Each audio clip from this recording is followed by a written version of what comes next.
Kadınlarsız cəmiyyət ola bilməz, kadınsız həyat ola bilməz. Azərbaycan kadınları da artıq öz ağıllarına göre, zekalarına göre, biliklerine göre, istedadlarına göre, aynı zamanda güzelliklerine göre dünya kadınları içerisinde özünə məxsus ve çok yüksek bir yer tuturlar. Ona göre de biz öz kadınlarımızla fəxr edirik. Kadınlara indiyə qədər güvəndiğim kimi bugün de güvənirəm, sabah da güvənəcəyəm.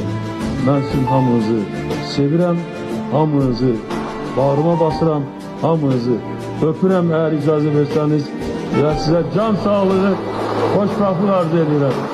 Size uzun ömür ve yeni nailiyyətlər arzu edirəm. Sağ olun.